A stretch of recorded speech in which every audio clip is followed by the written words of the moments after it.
సాధారణంగా ఏక్సాల్ లీజ్ భూములను ప్రభుత్వం సాగు చేసుకోవడానికైతే చాలామందికి అవకాశం ఇస్తుంది పేదలకి. అయితే ఇదే ప్రాంతాన్ని టార్గెట్ చేసుకొని ఇక్కడ భారీ ఎత్తున మట్టి తవ్వకాలు జరుగుతున్నాయి. మనం ఒకసారి చూస్తున్నాం ఇక్కడ వద్దిపర్రు లంక, అటు కడీపు అంటే 2 జిల్లాల మధ్యలో ఉన్న బోర్డర్ ప్లేస్‌ని ఎంచుకొని ఇక్కడ ఈ మట్టి తవ్వకాలు భారీగా ప్రారంభించారు. ఇక్కడ చూస్తే కనీసం ఎటువంటి పర్మిషన్ లేదు. మట్టి తవ్వకాలకి ఏ రకమైన అనుమతులు లేవు. అయినా సరే పెద్ద ఎత్తున దాదాపు 150 లారీల మట్టిని ఇక్కడ తవ్వేసినట్టు ఇక్కడ స్పష్టంగా మనకు ఆనవాళ్లు కనిపిస్తున్నాయి. ఇప్పుడు ఇదే ప్రాంతంలో అసలు ఏం జరుగుతుంది? కూటమి నేతల ప్రమేయంతో, వాళ్ళ సహకారంతో, వాళ్ళ అన్నయ్యలు ఏ రకంగా ఇక్కడ దోపిడీ చేస్తున్నారు, మట్టి దోపిడీ అని చెప్పడానికి మన దగ్గర పార్టీ జిల్లా అధ్యక్షుడు వేణుగోపాలకృష్ణ కూడా ఉన్నారు. సార్ చెప్పండి, ఒకవైపు జిల్లాలో ఇసుక తవ్వకాలు యథేచ్ఛగా జరిగిపోతున్నాయి, ఇంకోవైపు మట్టిని కూడా ఎక్కడ గోదావరి తీరంలో ఉండించే పరిస్థితి కనబడి ఇప్పుడు మనమే చూస్తున్నాం ఎదురుగా. ఇంత భారీ ఇక్కడ ఏ రకమైన అనుమతులు లేకుండా చేసేసారు. ఏం చెప్పాల్సి వస్తుంది?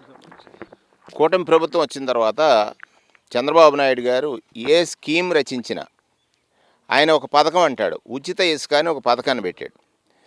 దాన్ని అడ్డుపెట్టుకుని ఉచితం పేరుతో దోపిడీ ఎలా చేయాలనేది ఆయనే ట్రైన్ చేశాడు జనానికి, ఆయన కార్యకర్తలకి, ఆయన నాయకులకి, ఆయన శాసనసభ్యులకి.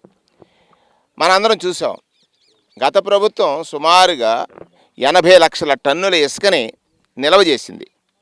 ఎందుకని? వచ్చే క్యూబిక్ మీటర్స్ ఇసుకని నిల్వ చేసింది. 80 లక్షల క్యూబిక్ మీటర్ ఇసుకని నిల్వ చేసి, అంటే ఎద్దడొచ్చే సమయంలో ప్రజలకి ఎక్కడ కూడా ధరలు పెరగకుండా ఉండటం కోసం ఎన్నికైన 4వ రోజునే దోసేశారు.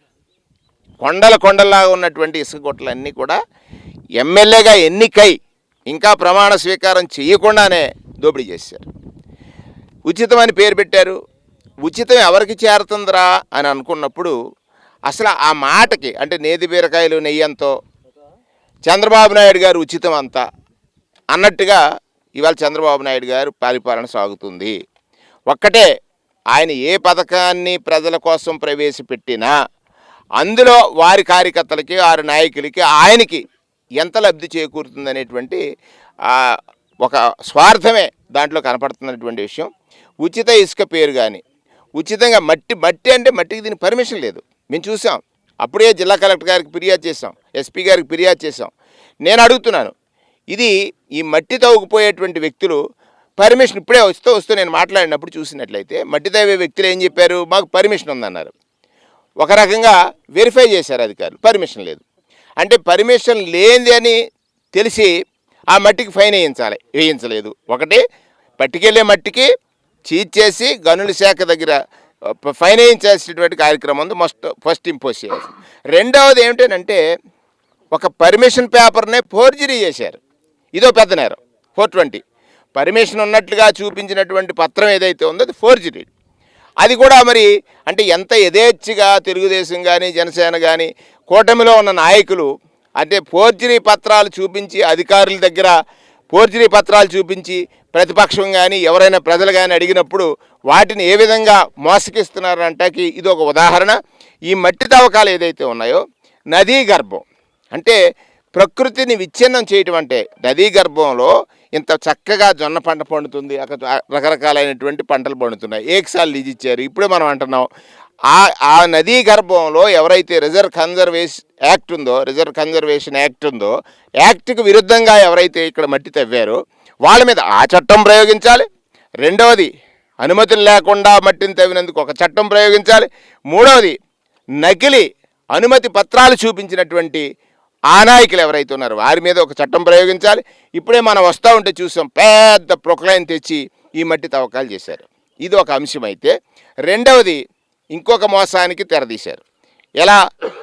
ఉచితంగా ట్రాక్టర్లు వచ్చి ఈ నదీ గర్భం నుంచి ఇసుక తీసుకెళ్ళవచ్చు. ఎస్, దాన్ని మనం యాక్సెప్ట్ చేయాలి. ఉచితంగా ఇసుక తీసుకెళ్లేటువంటి ట్రాక్టర్లు ఎవరైతే ట్రాక్టర్ ఓనర్ ఉన్నారో, డ్రైవర్ ఉన్నారో, అక్కడ అధికారుల పర్యవేక్షణ ఉండాలి. ఎలా? ఏం చెప్తున్నారు? ఆ గ్రామ సెక్రటేరియట్లో ఎవరైతే ఇల్లు నిర్మాణం చేసుకుంటున్నారో వారు ఆ సెక్రటేరియట్లో ఒక అనుమతి పత్రం పొంది ఆ అనుమతి పత్రాన్ని ఇక్కడ చూపించిన తర్వాత ఇసుక తవ్వుకోవడానికి పర్మిషన్ ఇవ్వాలి. కానీ దీనిలో ఒక పెద్ద దోపిడీ కార్యక్రమానికి వందలాది ట్రాక్టర్లు ఇసుక పట్టుకెళ్ళటం, డంప్ చేయటం, లారీల్లో లోడ్ చేయటం, దానిలో నాయకులు మళ్ళీ దాంట్లో ప్రపోర్షనేట్గా ఉంది. జనసేనకు 40, తెలుగుదేశానికి 60, జనసేనకు 40, తెలుగుదేశానికి 60. మరి భారతీయ జనతా పార్టీకి ఎంత ఉందో తెలియదు. మరి వాళ్ళు ఏమైనా 10 నాట్ ఇటుగా పెట్టుకున్నారేమో తెలియదు. కానీ ఇది చూడండి, నాయకులు అడుగుతున్నాను, ఇక్కడ ఉన్నటువంటి శాసనసభ్యుడు బుచ్చి చౌదరి గారిని గతంలో అడిగాను, ఇప్పుడే అడిగాను, మీ ప్రమేయం లేకుండా ఇది జరుగుతుందా? ఇందులో మీరు తీసుకునేటువంటి వాటాలు ఎంత? ఖచ్చితంగా అధికారులు ఎందుచేత ఈ నిబంధనలను పాటించట్లేదు? ఉచిత ఇసుక పేరుతో జరుగుతున్న దోపిడీని ఆప్ చేయాల్సిన బాధ్యత మీకు ఉందా లేదా ప్రజాప్రతినిధిగా? లేకపోతే మీకు హిడెన్ ఎజెండా ఉందా?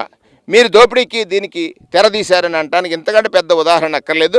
దీని మీద జిల్లా అధికారులందరి దగ్గర అడుగుతా. రేపటి నుంచి అవసరం అయితే నిజ నిర్ధారణ కోసం వచ్చే ట్రాక్టర్లు నిజంగా ఇల్లు కట్టుకునేటువంటి వారి అవసరాలకి ఆ సెక్రటేరియట్లో అనుమతులు, ఆ సెక్రటేరియట్ అధికారి అనుమతి పొంది వస్తున్నారా? ఇది ఆసరాగా చేసుకుని ఇది పట్టుకెళ్ళి 10 ట్రాక్టర్లు ఒక లారీ చేసుకుని దూర ప్రాంతాలకు అమ్ముకుంటున్నారా అని చూసినప్పుడు ఉచిత ఇసుక అనేటువంటిది పెద్ద స్కామ్. ప్రతి స్కీములోనూ స్కామే ఉందనటానికి ఇది ఒక ఉదాహరణ. ఇక్కడ ఉన్నటువంటి శాసనసభ్యుడిని అడుగుతున్నా, అలాగే జిల్లా కలెక్టర్ గారిని అడుగుతున్నా, అలాగే ఎస్పీ గారిని అడుగుతున్నా, మైన్స్ అధికారులను అడుగుతున్నా. దీనితో పాటుగా ఇవాళ మీరు ఏదైతే ఉన్నారో కోర్టుల చుట్టూ ప్రదక్షిణలు చేయాల్సినటువంటి ఆవశ్యకత లేదా అవసరం కంటే తిప్పలు పడేటువంటి బాధలు మీకు తగులుతాయనేటువంటిది రేపే ఖచ్చితంగా న్యాయ నిపుణులతో చర్చిస్తాం. ఈ నిబంధనలను ఎందుకని ఇక్కడ అధికారులు పాటించట్లేదు, ఈ ప్రమాణాలను ఎందుకు వారు చెక్ చేయట్లేదు?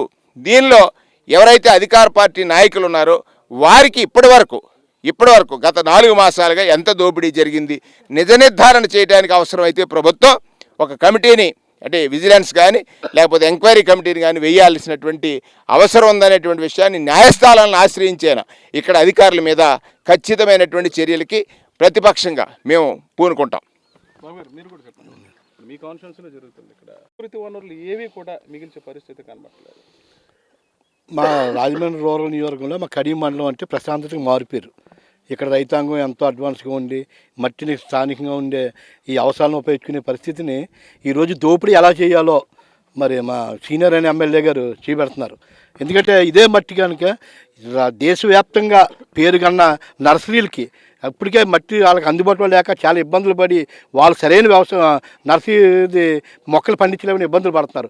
ఇదే మట్టి ఉపయోగిస్తే వాళ్ళకి చాలా బాగుపడతాయి. అవన్నీ ఆలోచన లేదు, ఎలా దోచుకోవాలి, ఏ విధంగా దోచుకోవాలి, దోచుకునే దానిలో ఎన్ని రకాల పద్ధతులు ఉన్నాయి, ఏ రకంగా ఉన్నారు దాని మీద వెళ్తున్నది. కూటమిగా వాళ్ళు ప్రజా ఉపయోగంగా ఎలా ఉపయోగం తెలియదు, కానీ దోచుకునే దాంట్లో మాత్రం అద్భుతమైన కూటమిగా వాళ్ళు ఇది తప్పకుండా. ఇప్పుడు ఆ రోజు మా ఉన్న స్థానికంగా ఉన్న నాయకులు అందరూ కూడా ఇక్కడికి వచ్చి రైతుల సహకారంతో మరి ఆ రోజు ఆపడం జరిగింది. రకరకాల కారణాలు చెప్తున్నారు అధికారులు. ఎప్పుడు కూడా వాళ్ళు తప్పించిన విధానం మాకెందుకు అన్న భావనతోనే కనబడుతున్నా. గతంలో అయితే ఇక్కడ బాధ్యతమైన అధికారులు ఉండేవారు, పార్టీలకు అతీతంగా కూడా పనిచేసే విధానం చూసేవాళ్ళు. కొత్తగా వచ్చిన వరవడి ఏంటంటే మరి దోపిడీకి వాళ్ళే సహకరిస్తున్న విధానం చూస్తున్నాం. మీరు చెప్పండి, మీ ప్రాంతంలో కూడా ఇదే రకమైన దోపిడీ జరుగుతుంది? ఇక్కడ మెయిన్ ఉచిత ఇసుకని జనాలకి పబ్లిసిటీ మాత్రం చాలా హైప్ తీసుకొచ్చారు. కానీ ఇక్కడ జరుగుతున్నది ఏంటంటే ఆ ఉచిత ఇసుక ట్రాక్టర్కి ఇక్కడ 600 రూపాయలు వసూలు చేస్తున్నారు. 600 రూపాయలు వసూలు చేస్తున్న ట్రాక్టర్కి లోడ్ చేసే కూలీలకి ఇచ్చేది 300 లోపు, అంటే 275, 280 ఆ పైచీలకి ఇస్తున్నారు. మిగతా డబ్బంతా ఏమవుతుంది, ఎవరి దగ్గరికి వెళ్తుంది? ఈ రోజుకి సుమారు 1000 ట్రాక్టర్లో పైచిలుకు ఇక్కడి నుంచి ఇసుక ఉచితంగా పట్టుకెళ్ళడం జరుగుతుంది. మరి ఈ 1000 ట్రాక్టర్లకే వచ్చిన అమౌంట్ లక్షలాది రూపాయలు ఎవరి మరి ఇంటికి వెళ్తుంది అనేది అధికారులు గమనించాలి. చాలాసార్లు నిలదీసాం. మేము తహసీల్దార్ గారికి ఒక కంప్లైంట్ ఇవ్వడం జరిగింది. గతంలో ఇలాగ జరుగుతుంది, ఇక్కడ ఈ ర్యాంపులో ఈ విధంగా జరుగుతుంది, దోపిడీ జరుగుతుంది అని ఆధారాలతో సహా మేము కడియం తహసీల్దార్ గారికి అదేవిధంగా సిఐ గారికి ఒక పిటిషన్ కూడా, కంప్లైంట్ కూడా ఇవ్వడం జరిగింది. ఆ పిటిషన్ మీద కనీసం కేసు రిజిస్టర్ చేయడం కానీ, కనీసం పిలిచి అడగడం కానీ ఏ విధమైనటువంటి యాక్షన్ కూడా జరగలేదు.